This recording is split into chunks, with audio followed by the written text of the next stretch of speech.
Okay, welcome back. For our third and final arrangement, we're going to use more rhododendrons, and I just want you to come close to this plant and look at these rhododendrons. I mean, they are exquisite. Just get in there and look at that blossom.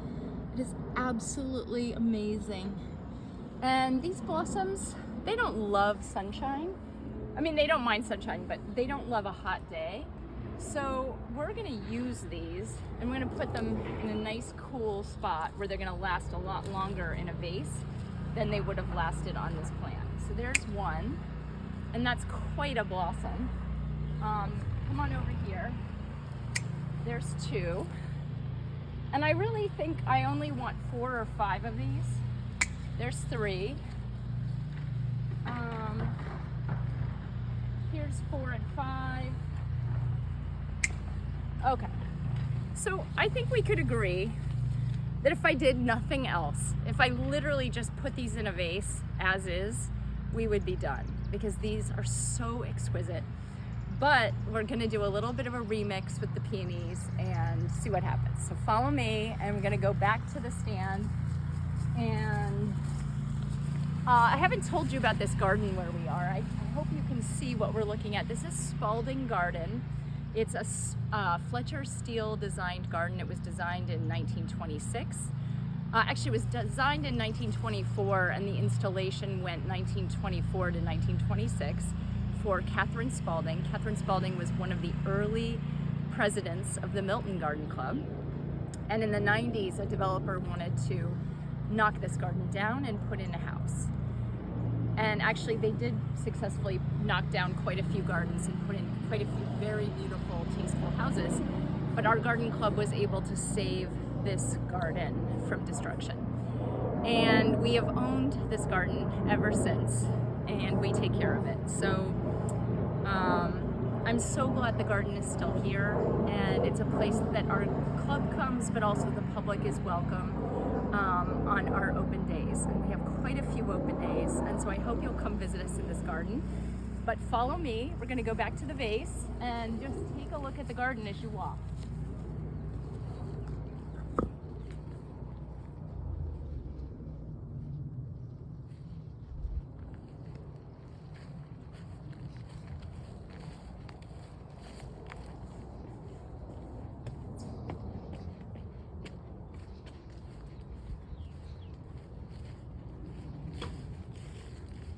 Okay, we're back.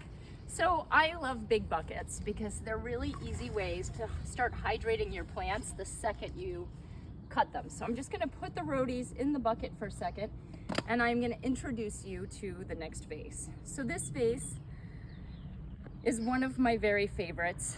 I love the elegant cut of the glass. This is a vintage vase that I got at a yard sale. I paid $5 for it, which is really a screaming deal, because I think that if you went somewhere else, you might pay hundreds of dollars for it. If you could find it. It's a footed vase, so it gives a nice lift to your plants. And it's a harder vase to work with than the first two, because it's narrow at the bottom, wide at the top. The truth is, the easiest vases are thin at the top and wide at the bottom, because then you can put your stems in and everything is held together at the neck. This doesn't do that, so I've had to play with it over the years and learn the mechanics to make this vase work for me.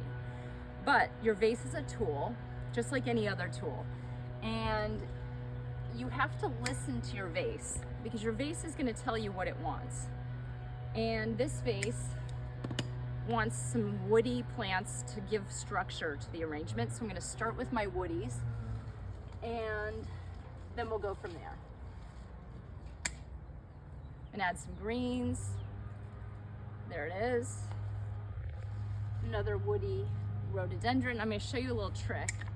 So this is just the stem that I cut, but that gives structure. So I'm gonna add it, and I'm gonna use that branch to just hold my other things in. So there we go.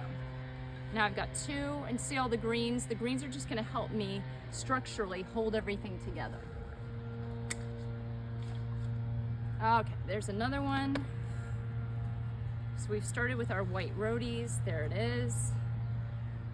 Yeah, so we've got 3 rhodies, and there's another rule. I don't really love rules, but one rule of flower arranging is that you want to work in 3s, 5s, 7s. You want to use stems in an odd number. And the reason for that is it just gives a little bit of visual symmetry without being too pat. If I put a 4th rhodie in there, your mind would say square. But we have a triangle, and now we're gonna build another triangle around this triangle, and we're gonna use peonies to build the second triangle. So follow me, we're gonna go get a few. I think I'll get maybe 5. There's 1. Oh, look at that baby. There's 2. Gorgeous. Here's 3.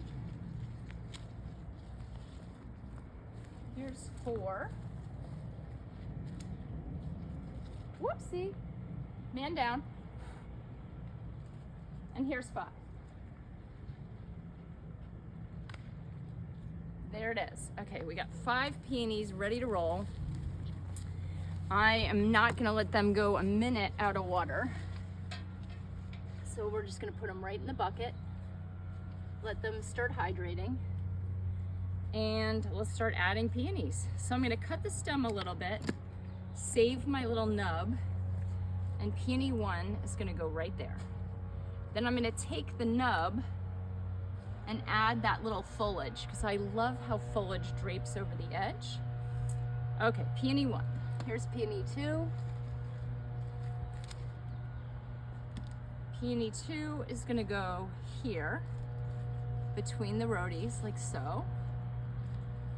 Peony 3, and now we've got double triangles once we've got this last peony in place. Let's see here. I'm gonna give it a little clip.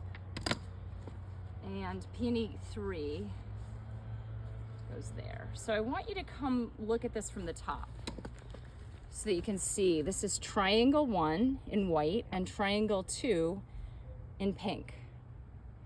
And then we're gonna add some interest at the top. So I want some buds for the top. So there's a gorgeous peony bud. He's gonna go right there. Another gorgeous bud. He's gonna go right there. And then we're gonna put 1 partially opened peony here.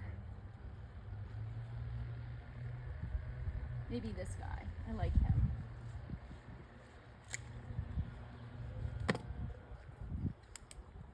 He's gonna go right there, like so. Ta-da. And then I see we need something spilling out over the edge here. So I'm gonna grab a little bit of green material. Nothing makes better greens than peonies. The peony greens are half of the reason I love peonies so much, because you can use them all season long. They're so delicate and beautiful in a vase. And I'm just gonna pop them in here for a little visual interest. See how that just gives you a little Shazam in the corner? And then we're gonna add a little Shazam over here.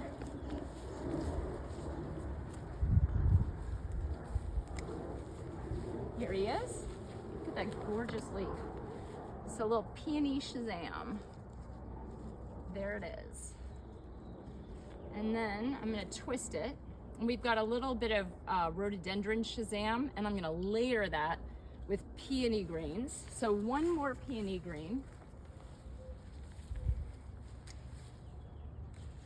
Just a reminder though, these leaves are how our plants are photosynthesizing.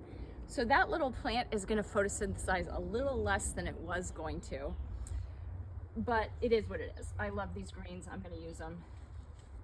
There it is. Oh, I am loving that.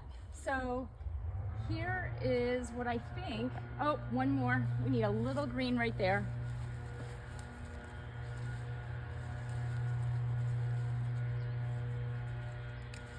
There it is. So I've been doing this, I've been flower arranging since I was 8 years old, maybe even since I was 5. It depends on what you count as flower arranging. But I have definitely been doing this for a long time. So how did I know that this needed this 1 leaf? I don't know quite how I know, I just know.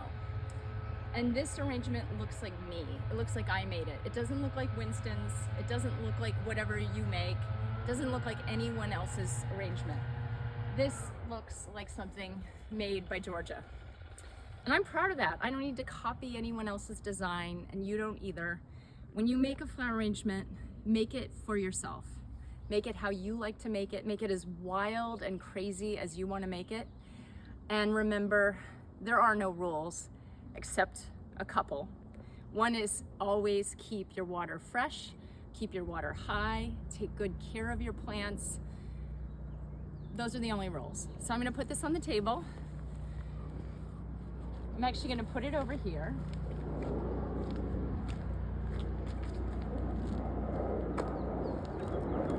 And there it is. 3 beautiful arrangements. I think it took more than 10 minutes, but less than half an hour. Cost $0. And it was a lot of fun. And I'm really gonna enjoy these arrangements on my table. So thank you for coming, and I will see you next time.